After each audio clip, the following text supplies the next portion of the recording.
Bishut Marav Rabotai, avec la permission des Rabbanim, du bon rabbin, de la synagogue, que je vous protège, que je vous donne la santé, la joie, la prospérité, Keneratson. Vous savez, cette semaine, si Dieu veut, c'est la Iloula de Rabbi Ba'alanes. Et quelques jours plus tard, c'est la Iloula de Rabbi Shimon Bar Yochai. Il y a une mitzvah dans la Torah qu'il faut donner Mahatzit shekel. Il faut donner la moitié du shekel pour entretenir le Beit HaMikdash. Vous savez que le Beit HaMikdash, il y avait là-bas beaucoup de frais. Il y a des Kohanim qu'il faut payer, il faut acheter du bois, de l'eau, entretenir le Beit HaMikdash. Il y a des sacrifices. Avec quoi on va entretenir le Beit HaMikdash? Alors Hachem, il a trouvé un moyen. Chaque juif, il donne la moitié du shekel. Une pièce qu'elle vaut la moitié du shekel. Mes amis, il y a des gens qui sont riches, qui peuvent donner 1 million de shekels, 2 millions de shekels. Combien toute l'année ça va coûter? 2 millions de shekels, l'entretien du Beit HaMikdash. Là, aujourd'hui, il y a des gens qui donnent jusqu'à 100 millions de dollars à la tzedaka. Qui ne va pas être heureux à l'époque du Beit HaMikdash? Qui ne va pas accepter de donner? Pourquoi Hachem a voulu que chaque juif, pauvre ou riche, apporter la moitié du shekel? Le riche, il ne peut pas apporter 2 shekels, 1 million de shekels, et le pauvre, il ne peut pas apporter moins d'un demi-shekel. Pourquoi quand je vois il veut ça? Au contraire, vous savez, il y a beaucoup de gens qui se disputent pour une mitzvah. Qui ne va pas se disputer pour la mitzvah de Beit HaMikdash, l'entretien de Beit HaMikdash? Vous savez ce qu'est le Beit HaMikdash? Le Beit HaMikdash, c'est l'endroit le plus saint du monde. C'est l'endroit où toute la beracha. Regardez qu'aujourd'hui, il nous reste un mur, le kotel. Regardez, mes amis, combien de millions de personnes ils vont au kotel. Ça, c'est un mur loin d'être parmi les murs du Beit HaMikdash. Parce que tout le Beit HaMikdash a été détruit. Il y a un mur, une partie de la muraille. Regardez le kavod qu'on lui fait aujourd'hui. Alors, qui ne va pas accepter de donner tous les frais généraux de tous les sacrifices qu'on fait le matin, le soir, pendant les fêtes, tout ça, il y a des gens qui peuvent donner. Vous savez, mes amis, que le Beit HaMikdash, à l'époque de Yoash, le roi Yoash, il a remarqué que le temple que le roi Salomon a construit, il a commencé à prendre de l'âge. Il a ramassé de l'argent. Vous savez, c'est pas facile.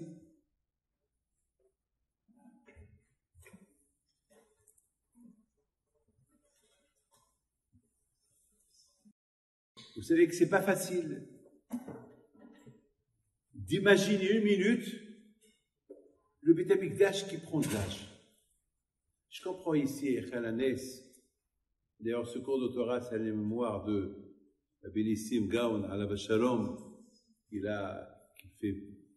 fait partie de cette belle synagogue. Aussi, ce shiur à la mémoire de Rabbi Shimon, El Malem, Zichrono Libracha, et à la mémoire de tout celui qui veut que ce cours de Torah soit à sa mémoire.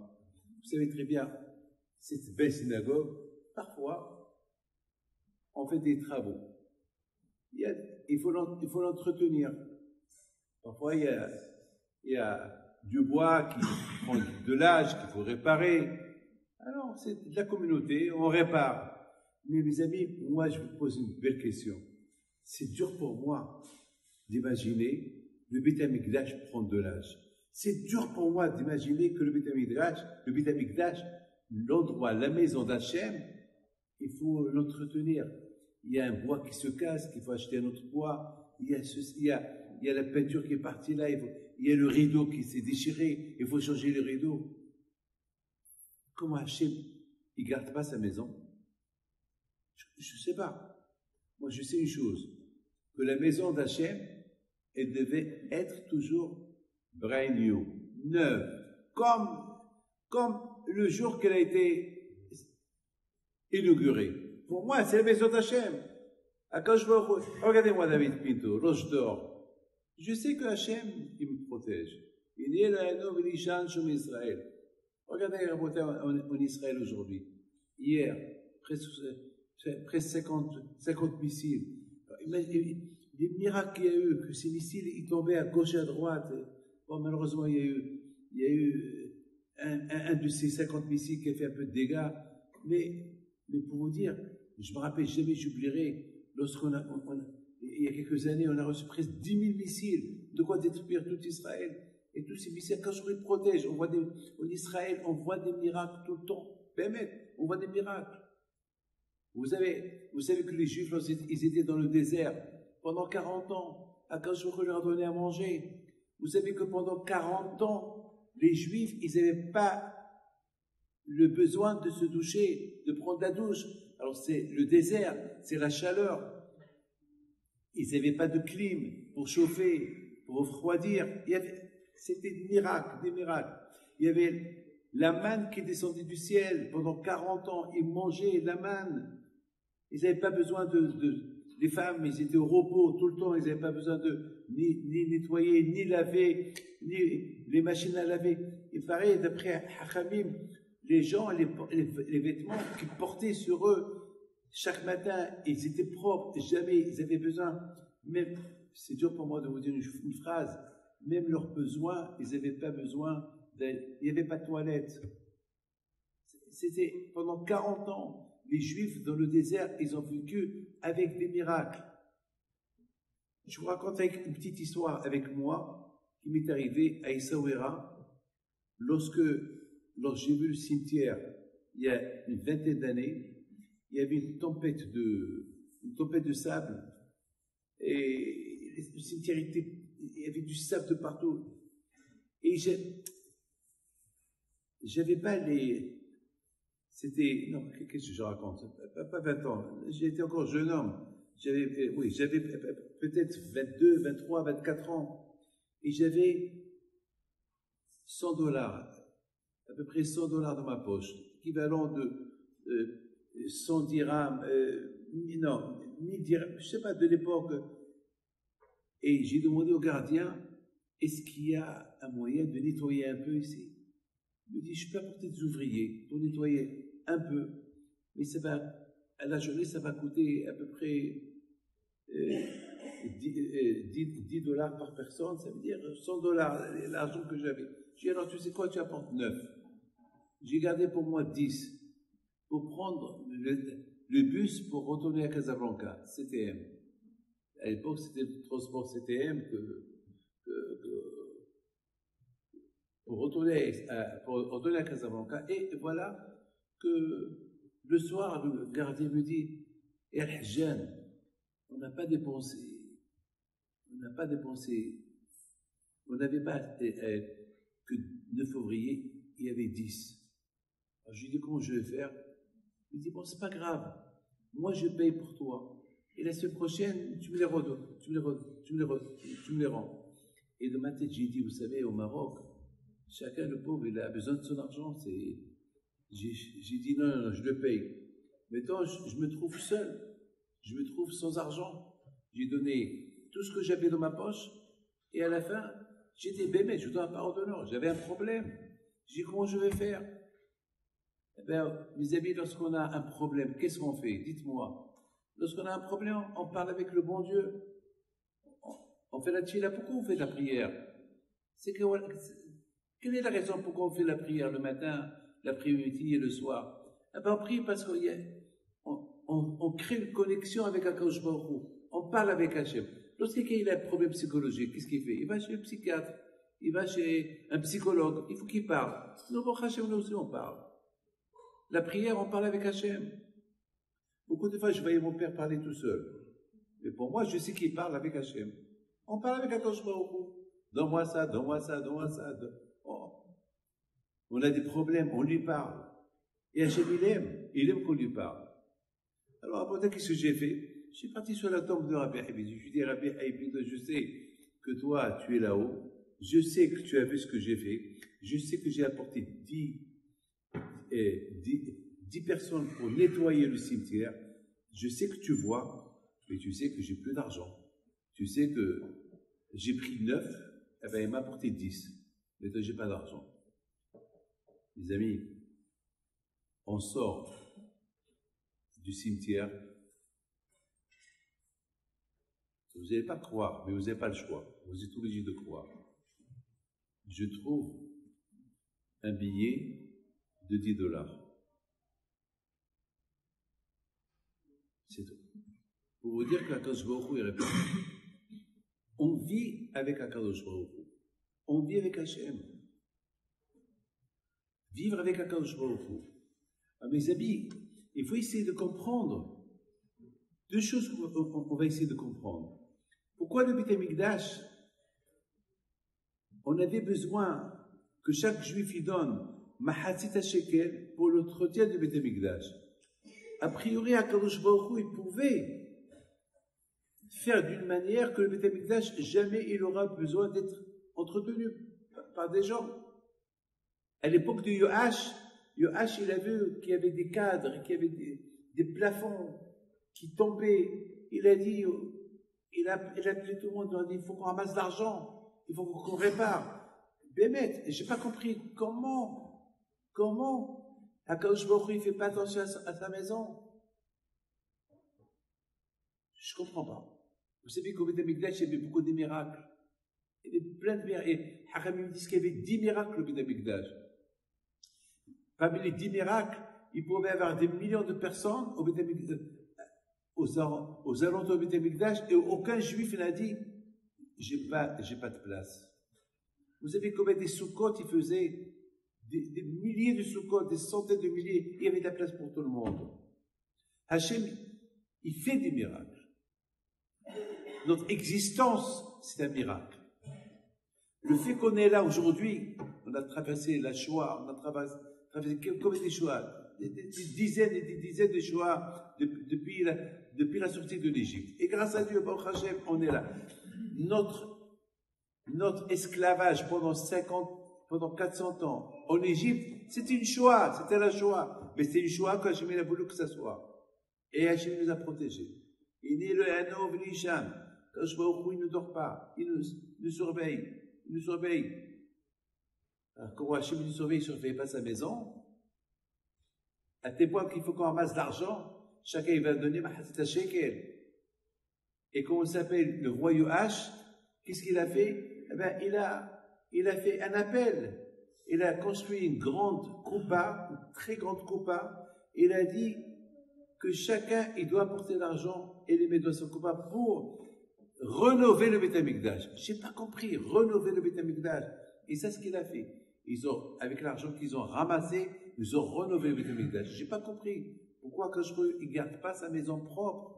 Il peut acheter s'il veut. Vous savez que pendant les 7 jours que Moshe Rabbeinu, il a construit le Mishkan, le tabernacle, nos sages ils disent que pendant 7 jours, Moshe Rabbeinu, il construit le Mishkan le matin, il construit le tabernacle le matin, et le soir, il le démonte. Pendant 7 jours. 7 jours, vous savez, et nos sages ils disent que Moshe Rabbeinu était tout seul. Personne ne l'a aidé. Et pourtant, c'est impossible. Moshe Rabbeinu, il avait plus de 80 ans. Comment il va construire le Ohel, le tabernacle, qui pesait des tonnes, rien que le rideau, la parochette, elle pesait au moins 500 kilos. Comment? Il y avait 48 poteaux. Chaque poteau, il pesait lourd. Moshe Rabbeinu tout seul, c'est pas possible. Hachamim, ils disent, Ma'aseni Simayu. Quand je dire Moshe Rabbeinu, Moshe, attention, toi seul tu le fais. Moshe Rabbeinu dit, Hachem, je suis vieux, je peux pas tout seul. Je peux appeler quelqu'un m'aider. Non, personne t'aide, toi seul. Toi que tu touches, et ça va se lever. Tu touches le poteau, il va se lever tout seul. Je veux pas de l'aide. Vous voyez, mes amis, que Akadosh Baruch Hu, il s'est occupé bien pendant 7 jours de son temple, du tabernacle, pendant 7 jours. Moshe Rabbeinu, il le monte, il le démonte le soir, et il y avait des miracles. Pourquoi quand je ne fais pas un miracle pourquoi il fait les Bédek Abaït? Pourquoi Hachem, il n'a pas fait attention au Beth Amikdash qu'il a fait Shlomo Ameler? De temps en temps, il fallait réparer là. Vous savez, je suis obligé de vous dire que Hachem, il n'a pas besoin du Beth Amikdash. Hachem, il n'a pas besoin de maison. Nous, on a besoin d'une maison. Nous, on a besoin où vivre. Nous, on a besoin. Hachem, sa maison, c'est le monde. Hachem, il n'a pas de place. Hachem, c'est l'infini. Qu'est-ce que tu peux construire au bon Dieu? Quoi? Mais vous savez que le Beth Amikdash, c'est pour nous rappeler quelque chose. Le but du Beth Amikdash, écoutez bien ce message que je vais vous dire. Le but du Beth Amikdash, le but de la construction du tabernacle et du temple qu'on avait à Jérusalem, c'est pour nous dire que Hachem, il prend le Beth Amikdash comme un exemple. Et il lui dit, vous voyez ce Mishkan-là que vous avez construit pour moi? Au fait, moi je vais résider avec en vous. Et ce Beth Amikdash, ça va être avec une idée comment vous devez être. Vous savez, mes amis, que le Beth Amikdash, il y avait là-bas des sacrifices. Dans le Beth Amikdash, il y avait la Menorah. Dans le Beth Amikdash, il y avait le Aaron HaKodesh. Dans le Beth Amikdash, il y avait des instruments. Il y avait beaucoup de choses. Mes amis, l'être humain, c'est un Beth Amikdash. Chacun de nous ici, à Echal Hanes, c'est un Beth Amikdash. Chacun de nous ici, c'est un Beth Amikdash. Le but de Beth Amikdash, c'est pour nous rappeler que Hachem, il veut résider en nous. Chaque fois qu'on voit le Beth Amikdash, on sait que Hachem, il est en nous. On allait au Beth Amikdash 3 fois dans l'année pour remplir les batteries, pour remplir la Emouna, pour que ça renforce dans la Emouna. Mes amis, Hachem, il a voulu que chacun de nous, il voit le Beth Amikdash de la même façon que le Beth Amikdash, il a besoin de l'entretenir, un entretien, de temps en temps, il faut l'entretenir. Eh bien, comme ça, mes amis, notre corps et notre cerveau, on doit l'entretenir. On doit entretenir notre colère, on doit entretenir notre haine de ne pas l'avoir, on doit entretenir l'amour du prochain, on doit entretenir le shalom à la maison. Vous savez, mes amis, dans le Beth Amikdash, le Beth Amikdash, c'est la maison, on l'appelle la maison de Dieu. Maintenant, il n'y a pas de Beth Amikdash. Alors, elle est où la maison de Dieu? Ben, la maison de Dieu, elle est ici. La maison d'Hachem, c'est vous. C'est vous. Chacun de nous doit être fier de lui. Chacun de nous, il doit dire, eh ben, je suis le Beth Amikdash. Mes amis, c'est ça l'idée de Beth Amikdash. Hachem, il n'a pas besoin. Vous savez, si Dieu veut, la semaine prochaine, c'est la Iloula de Rabbi Shimon Bar Yochai. Il y avait une fois, Rabbi Shimon Bar Yochai, avec ses élèves, il y a un monsieur qui arrive dans sa Porsche. À l'époque, il n'y avait pas des Porsche, il n'y avait pas des Rolls-Royce, il y avait des chariots. Mais un chariot en or, décoré en or, avec des gens qui allaient avec lui, c'était un milliardaire qui était une fois l'élève de Rabbi Shimon Bar Yochai. Il vient à la yeshiva, et Rabbi Shimon Bar Yochai lui dit, Baruch haba, ça va, tout va bien. Il lui dit, Rabbi, je suis venu pour apporter un don pour la yeshiva, vous êtes mon Rav, j'ai étudié chez vous, et maintenant, voilà, à un moment donné, Rabbi Shimon Bar Yochai, alav shalom, il voit ses élèves qui étaient en train de voir ce monsieur riche, bien habillé, avec des serviteurs autour de lui, son chariot décoré en or, dehors, avec des chevaux, des gardes-corps. Ils viennent chez Rabbi Shimon Bar Yochai, ils vont demander à Rabbi Shimon Bar Yochai, Rabbi, On ne peut pas avoir un peu d'argent, nous aussi. On crève, on n'a rien du tout. Du matin au soir, on étudie avec toi. On ne veut pas s'arrêter. Mais on peut un peu, machou, un peu, quelque chose. Et Rabbi Shimon il les regarde. Il leur dit, vous savez quoi? Demain, venez à tel et tel endroit, amenez des sacs, amenez ce que vous voulez, et vous allez voir tout ce que vous voulez. Le lendemain, chacun est venu avec des valises, avec des sacs, avec des sacs poubelles, ce qu'ils pouvaient trouver, ils l'ont apporté. Et Rabbi Shimon, vous le connaissez, c'est un miracle. Il dit, Bika'a, Bika'a, il a commencé à parler, il a dit, Bika'a, Bika'a, c'était une plaine. Allez, transforme tes pierres en or, transforme les petites pierres en diamant pour mes élèves. Ils veulent de l'argent, ils veulent bien vivre, comme l'élève que j'avais hier. Et soudainement, mes amis, les élèves de Rabbi Shimon bar Yochai, ils voient la terre se transformer en quelque chose de pas naturel. Ils ont commencé à apprendre, jusqu'à qu'ils ont ils ont tout rempli, après ils ont commencé à remplir leurs poches. Et à la fin, Rabbi Shimon bar Yochai leur a dit, bon voilà, vous avez compris que vous pouvez tout avoir. Et je vous donne un conseil. Vous êtes mes élèves, vous êtes en train d'acheter l'autre monde. Cassez vos envies. Ça va vous éloigner d'Akadosh Baruch Hu. Tout ce que vous avez pris, c'est de quoi vivre des milliards d'années. Je vous déconseille. Ils ont compris le message. C'est pas tout le monde qui comprend un message. Un message, il faut ouvrir les yeux. Le bon Dieu nous parle avec des messages tout le temps. Aujourd'hui, on n'a pas de prophète. Aujourd'hui, on voit Hachem qui nous envoie des rabbanim. Il nous envoie des messages. On voit quelque chose. On se rappelle de quelque chose. Hachem, il nous parle aujourd'hui à travers ce qui se passe dans le monde, à travers des messages. Mais c'est à nous d'ouvrir les yeux. C'est à nous un peu d'ouvrir. Et dire le Mesilat Yesharim, il y a deux sortes d'aveugles. Il y a un aveugle qui est aveugle parce qu'il est né aveugle. Mais il y a un autre aveugle qui veut être aveugle. Il n'est pas aveugle, il fait semblant qu'il est aveugle, mais il n'est pas aveugle. Hachem nous a donné l'intelligence pour comprendre.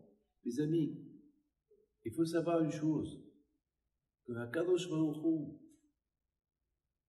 il a voulu qu'on construise un tabernacle, il a voulu qu'on construise un Mishkan, uniquement pour que le message soit clair, que Hachem réside rien qu'en nous. En nous. Ve'asu li Mishkan, ve'shachanti betocham. Et de la même façon parce que finalement, le Mishkan et le Beth Amikdash, si Hachem, il va l'entretenir, ça veut dire qu'il va nous entretenir aussi. Et non, il y a ce qu'on appelle le libre arbitre. C'est à nous de choisir de choisir notre voie. Hachem, il ne va pas me dire, David, allez, il faut être comme ça. Non. Quand je nous a créés, nous-mêmes, on choisit le libre arbitre. On sait qu'il y a une synagogue, on sait qu'il y a la rue. À nous de choisir. Est-ce qu'on veut la synagogue, on veut l'ordre. À nous de choisir. Le libre arbitre, c'est nous. Mais Akadosh Baruch Hu, il ne veut pas qu'on tombe dans le piège. Alors il nous a donné la Torah. La Torah, elle nous aide à bien comprendre comment utiliser, à être notre bon libre arbitre. Le bon et pas le mauvais. Et c'est ça, mes amis, le Beth Amikdash. Mes amis, le Beth Amikdash, il représente que chacun de nous, c'est un Beth Amikdash. Chacun de nous, il travaille pour soi. À nous d'entretenir le Beth Amikdash. Donc, vous avez compris, lorsque le roi Yoash, il a vu que le Beth Amikdash, il était presque à moitié détruit, parce que pendant 200 ans, personne n'a entretenu, parce que chacun il a compris, et chacun il a cru que non, le Beth Amikdash, on ne peut pas l'entretenir, il est parti au bon Dieu. Mais non, le Beth Amikdash représente l'homme. L'homme représente le Beth Amikdash. Et c'est à nous d'entretenir le Beth Amikdash. Notre propre Beth Amikdash. Mes amis, je vous pose une question. Dans quelques semaines, c'est Matan Torah. Le mont Sinaï, il se trouve dans le désert du Sinaï. Aujourd'hui, les gens ils dépensent de l'argent pour aller à la Iloula de Rabbi Shimon Bar Yochai. Il y a des gens qui vont dépenser plein d'argent pendant toute l'année pour aller à la Iloula, pour aller ici, pour aller à gauche, à droite. Mais c'est bizarre. Personne ne va au Mont Sinaï. C'est bizarre. Le Mont Sinaï, c'est l'endroit, il devait être l'endroit le saint des saints. L'endroit où Dieu a donné la Torah au peuple juif. C'est l'endroit que Hachem est descendu au Mont Sinaï. Ça devait être le monument historique, le monument le plus saint des saints. D'ailleurs, même Hachem, lorsqu'il a, pendant la période de toute l'année que les Juifs ils étaient dans le désert, Akadosh Baruch Hu a dit à Moshe Rabbeinu, aucun Juif n'a le droit d'approcher et de toucher le Mont Sinaï. Parce qu'Hachem est descendu au Mont Sinaï. Moshe Rabbeinu, du Mont Sinaï est monté au ciel. Le Mont Sinaï, c'est pas n'importe quelle montagne.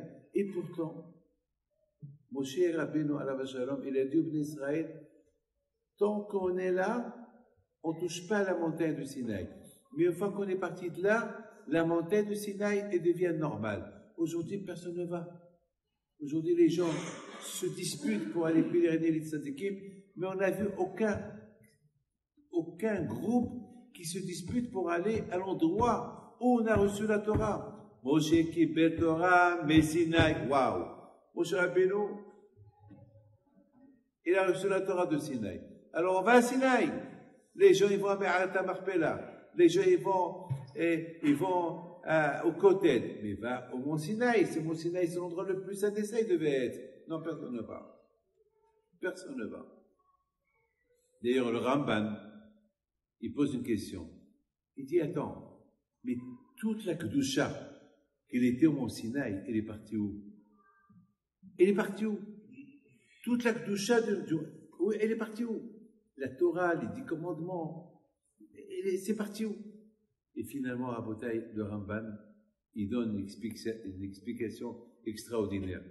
Il dit, le Ramban, eh ben, toute la sainteté qu'il y avait au Mont Sinaï est partie au Mishkan, est partie au tabernacle. Ça veut dire qu'il n'y a plus rien au Mont Sinaï. Alors, d'après ça, imaginez-vous, je vous en prie, imaginez-vous une chose. Puisque je viens de vous dire aujourd'hui maintenant que moi et chacun de nous ici, il représente le Mishkan, il représente le tabernacle. Ça veut dire que toute la sainteté qu'il y avait au Mont Sinaï, elle est partie au Mishkan, et du Mishkan, elle est venue en moi. Ça veut dire que de moi, David Pinto, je suis à Sinaï. Je suis le Mishkan. Et chacun de vous ici, c'est ce qu'il doit dire. Chacun de vous ici, il va dire, eh ben, je suis le Mishkan, je suis le Beit HaMikdash, et je suis à Sinaï. Mes amis, il y avait un grand rabbin qui a vu une pierre, il a pris, c'est le Talmud qui raconte cette histoire. Il prend la pierre, il l'embrasse et il pleure. Les gens, ils ont dit, mais pourquoi tu l'embrasses, pourquoi tu pleures? Il a dit, ça, cette pierre-là, c'est le mont, c'est Har Sinaï, c'est la montagne du Sinaï. Il dit, mais c'est une pierre. Il a dit, non, c'est ici que Ben Hazar, il s'est assis, il a donné un cours de Torah. Ça veut dire que cette pierre, parce qu'il y a un rabbin qui s'est assis sur cette pierre-là, il a rendu cette pierre-là le mont Sinaï. Alors imaginez-vous, vous écoutez un cours de Torah. Vous respectez les paroles d'Hachem qui ont été données à Sinaï. Alors vous-même, vous devenez à Sinaï. Donc, mes amis, vous avez bien compris quelle est la raison pourquoi Kadosh Baruch Hu, il voulait que chacun, il donne Mahatzita Shekel. Chacun doit donner une pièce, l'équivalent du demi-shekel pour entretenir le Beit HaMikdash. Au fait, c'est pour nous apprendre que chacun de nous il doit faire un effort pour s'entretenir. Chacun doit donner un don de son temps, quelque chose de lui pour entretenir son corps.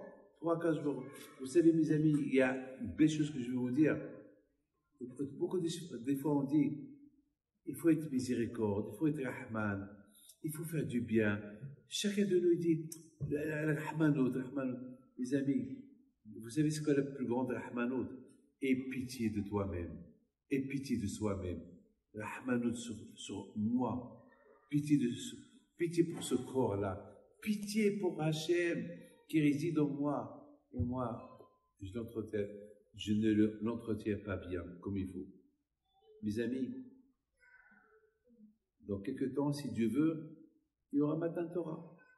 C'est quoi Matan Torah? Matan Torah, ça veut dire un cadeau. Un cadeau.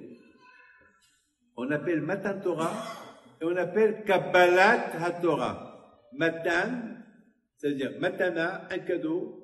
On appelle aussi Kabbalah, recevoir. Mes amis, recevoir. Hachem, il veut donner. Mais est-ce que nous, on veut recevoir? Vous savez, il y a quelqu'un qui habite à Cannes. Il m'a apporté un cadeau. Un cadeau. Une fois, il a vu que je n'avais pas de montre. Il m'a dit, je voudrais t'apporter. Il m'a apporté un cadeau, une boîte. Et je me rappelle que c'était à Lyon. Et j'ai pris cette boîte, je l'ai mis de côté. 2-3 mois plus tard, il arrive. Il me dit, il voit la boîte. Il dit, Rabbi David, mais c'est le cadeau que je vous ai donné. Je vois qu'il est encore emballé. Je lui dis, mais vous m'avez dit que vous m'avez donné une montre. Il m'a dit oui. Je lui dis, monsieur, ça c'est pas une montre, c'est un réveil. La boîte elle est grande.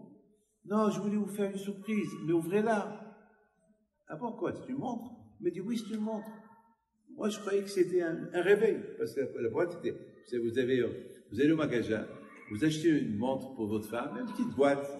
Mais là, il y avait vraiment une boîte. Alors, vous ne savez pas que c'était qui voulait me faire rire. Bon, je dis alors, qu'est-ce qu'il y a? Une montre ou un réveil? Non, non, c'est une montre. Et j'ouvre la boîte. Il y avait encore une boîte. J'ouvre, il y avait presque 4-5 boîtes à l'intérieur. Une boîte dans une boîte. Dans ma tête, j'ai dit, il n'y a rien du tout ici.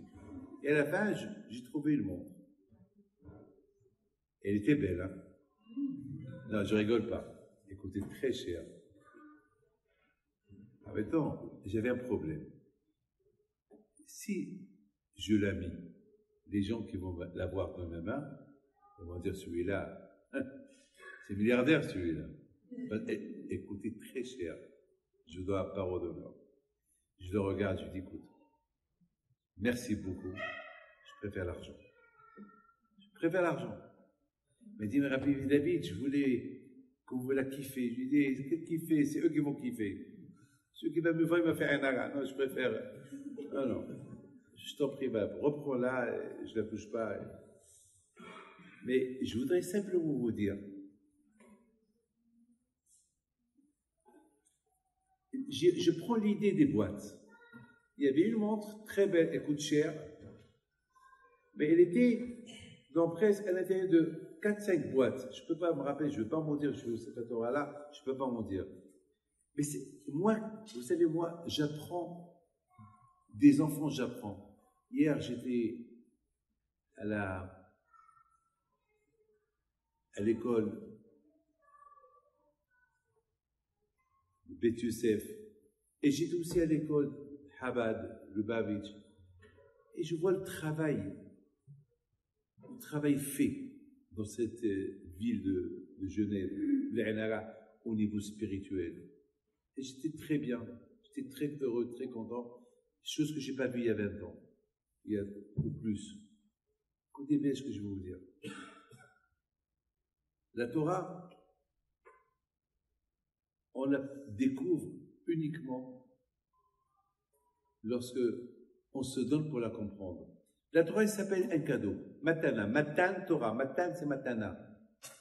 Mais pour apprécier, kiffer ce cadeau du ciel, tu vas la trouver dans une boîte.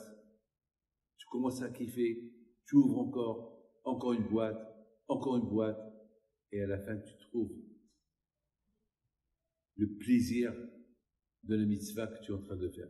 La mitzvah, on ne la kiffe pas tout de suite. Il faut se donner pour avoir le plaisir de la mitzvah. Mes amis, il faut savoir une chose. Rien qu'imagine, vous habitez à Genève. Lorsqu'on parle de la Suisse, on parle des banques, de l'argent, des montres. C'est la Suisse. Lorsqu'on parle de la Suisse, c'est la Suisse. Mais tous les plaisirs qu'un être humain il peut avoir en Suisse, aux États-Unis, là où vous voulez.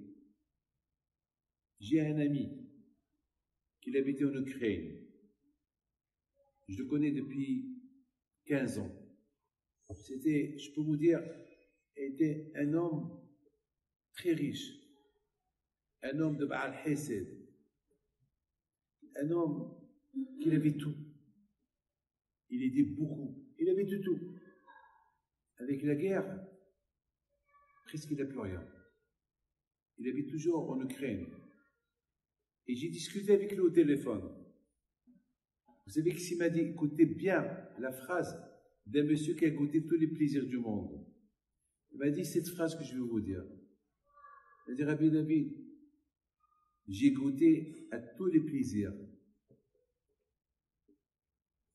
Mais c'était du passé.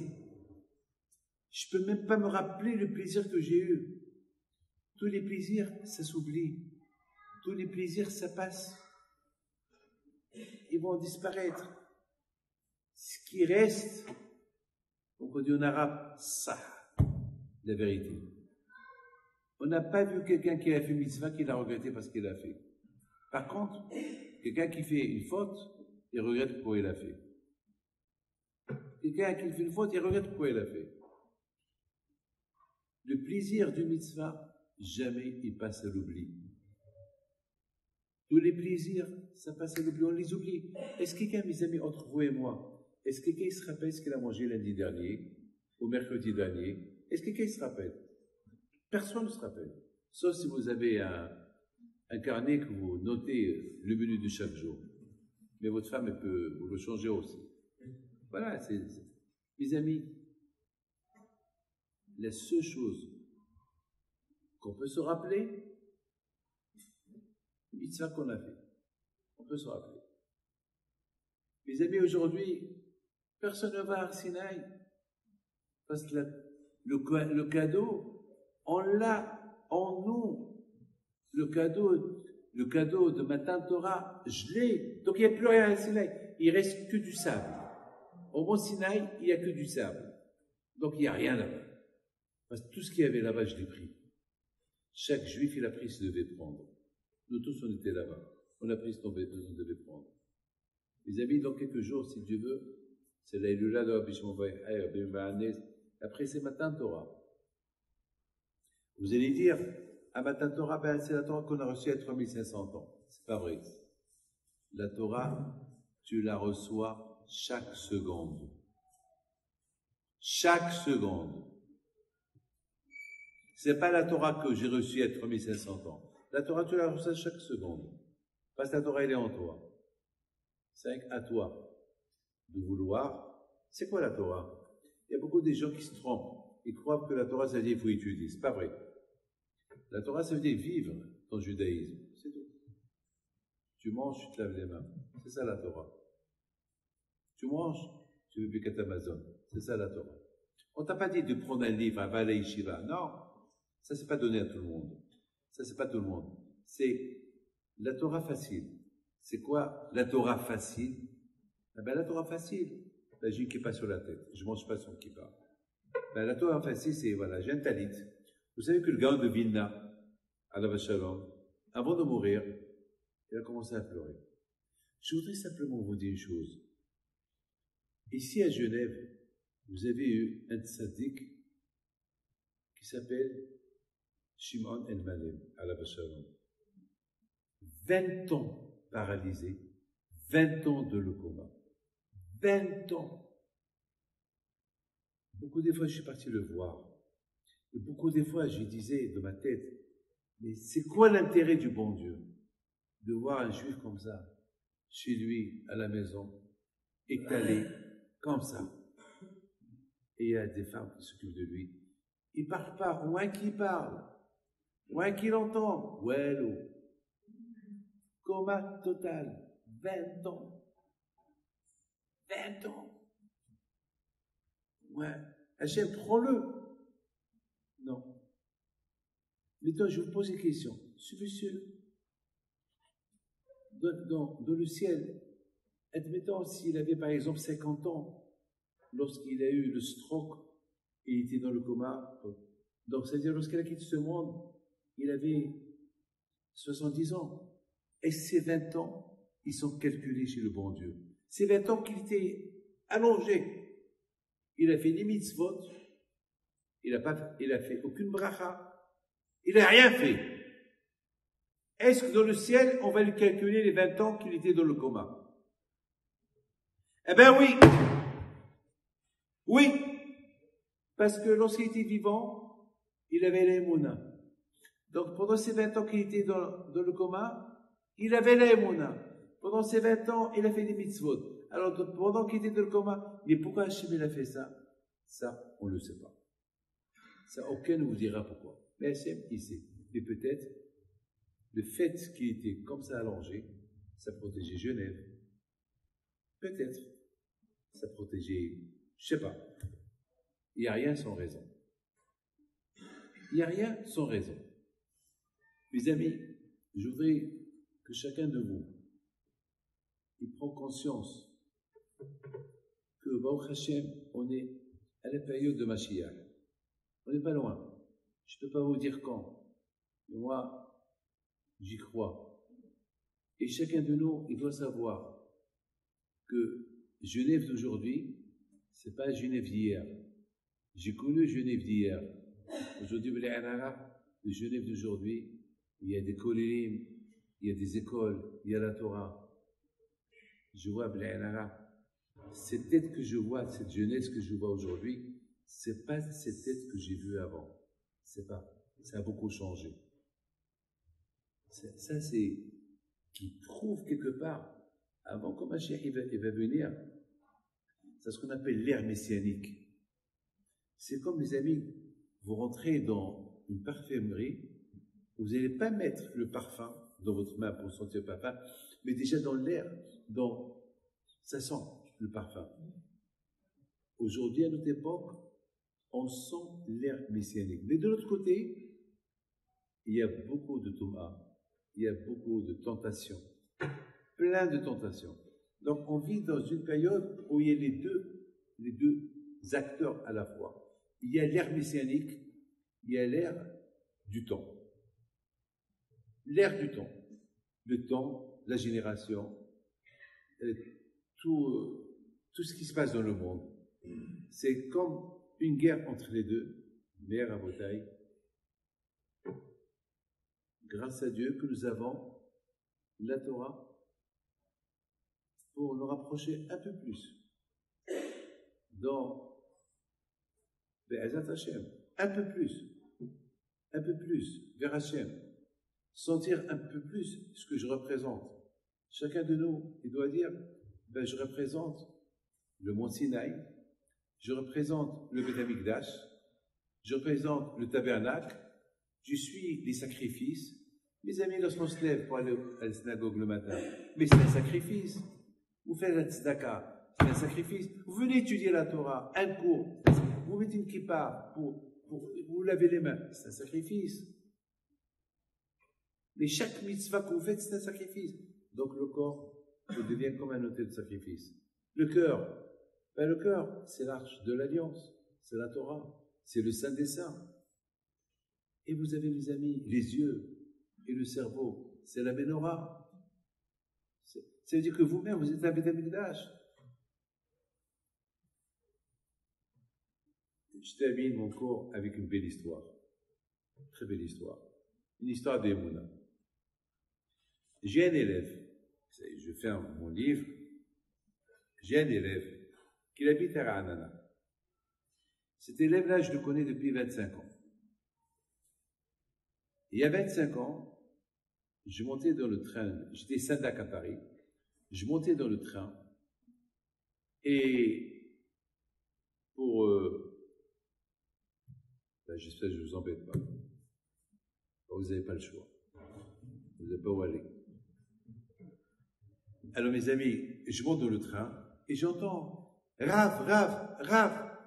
Je me retourne, je vois un monsieur, un peu, il était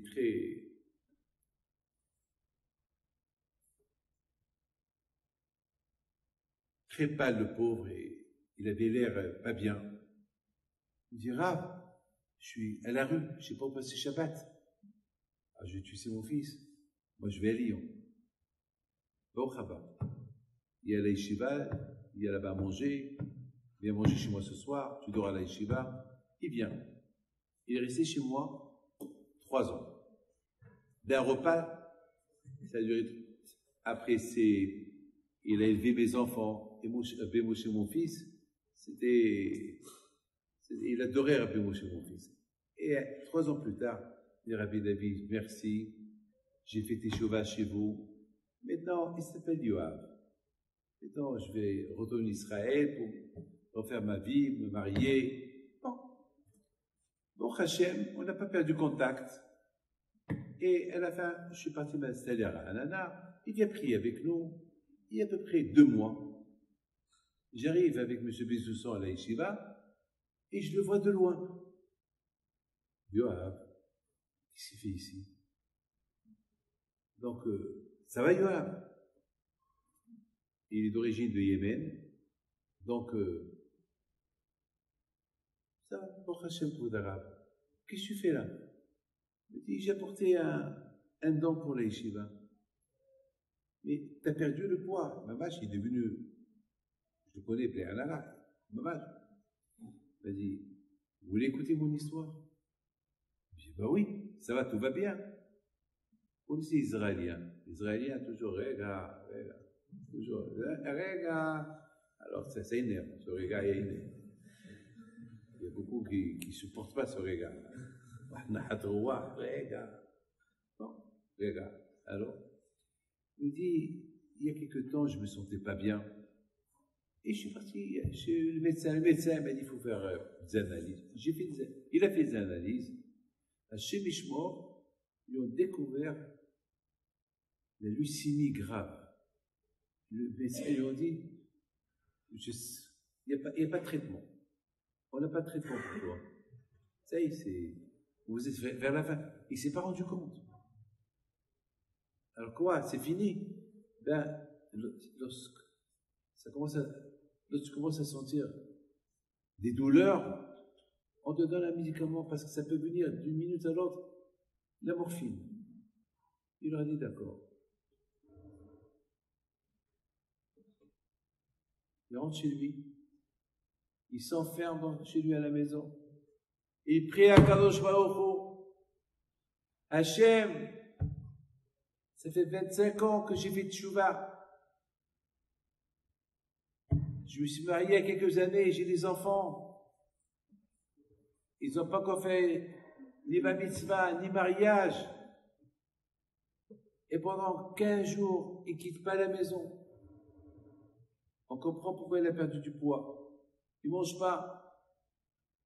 Il n'a pas dit à sa femme ce qu'il avait. Et sa femme, à chaque fois, elle a cru qu'il est devenu fou. Elle a cru qu'il est en déprime. Il vient avec Télim, il prie. C'est un monsieur qui tourne des films. C'est un monsieur qui a passé une vie. Il a fait une teshuva. Il a commencé à faire des films cachers, pas des films pas cachers. Imaginez-vous où il était et qu'est-ce qu'il est devenu maintenant. Hachem, j'ai fait ça pour toi. C'est ça, Hachem. Je veux vivre pour mes enfants. 15 jours plus tard, il va chez le médecin. Le médecin, il n'a rien compris. Quoi, tu as pas mal? Tu n'as pas besoin de morphine? Non, non. J'ai pas mal, mais je veux encore que vous me refaites des examens. Non, on ne peut pas. On sait ce que tu as. Ça ne vous dérange pas encore une fois. Après une semaine d'examen, le médecin le convoque. Il lui dit maintenant, on veut que tu fais le REM parce qu'on veut être sûr des résultats qu'on a de toi aujourd'hui. Parce que les résultats d'il y a un mois, aujourd'hui on voit quelque chose, quoi, plus grave, on ne peut pas te dire. Une fois qu'ils ont terminé, quelques jours plus tard, il dit, tu n'as rien du tout. Tu es guéri. Qu'est-ce que tu as fait? Il leur dit, j'ai fait un traitement. Quel traitement? Un traitement de 2 semaines? Mais quel traitement? Il leur a dit le traitement de la tefila, de la prière. Je ne vous raconte pas une histoire qui s'est passée il y a 1000 ans. Une histoire qui s'est passée il y a 2 mois. Il est aussi à l'habiter à Anana, vivant, en bonne santé. La thérapie de la tefila. Tu parles avec Dieu. Tu sens que tu es Beth Amikdash. Tu sens que tu es un Kohen Gadol. Tu sens que tu es Har Sinaï.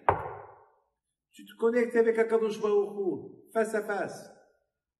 Comme le monsieur Simon, monsieur, comment il s'appelle, monsieur, Benatar de Montréal. Le jour que sa femme devait accoucher, le bébé va naître, c'était la veille de Purim. Le bébé qui va naître, Hachem Ishmo tout de suite, dès qu'il est sorti du ventre de sa mère, il n'a pas pleuré, il ne respire pas. Tout de suite, il en prie, il ne l'a même pas donné à sa mère. Il l'a fait rentrer tout de suite, il le met dans une couveuse. Il a commencé à le mettre pour le respirer. Artificiel, ils ont commencé à l'attacher avec toutes les... Il n'y avait que le père, M. Benatar. Qu'est-ce qui se passe? Il faut que les 2 heures à venir, s'il ne respire pas de lui-même, il ne peut rien faire. Dans sa poche, il avait une photo de Rabbi Haim Pinto. Il prend la photo.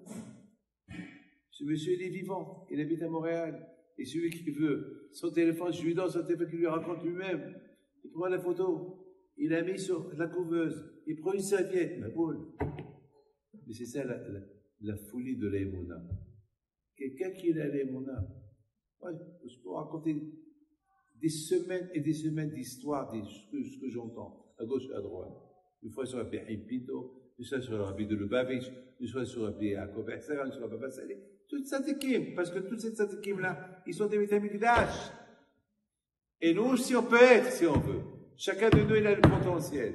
Il prend la photo, il la met, il prend une serviette, il couvre la couveuse. On dirait qu'il veut faire la magie. On dirait qu'il veut un magicien. Il dit, Hachem, voilà, dans cette boîte, il y a Rabbi Haim Pinto, il y a ma fille. Je vais enlever la serviette et je vais voir ma fille qui respire normal. Il doit être fou. Hein? Hachem, ce soir c'est Purim. J'ai envie d'aller faire Soudat Purim. Je ne veux pas que les gens viennent me pleurer à la maison. Non, je vais faire la Soudat Purim. Je veux me réjouir. Les amis, il enlève la serviette. Il voit sa fille qui avait les yeux ouverts. Il court chez les médecins. Ils vont venir. Ils ont commencé à examiner.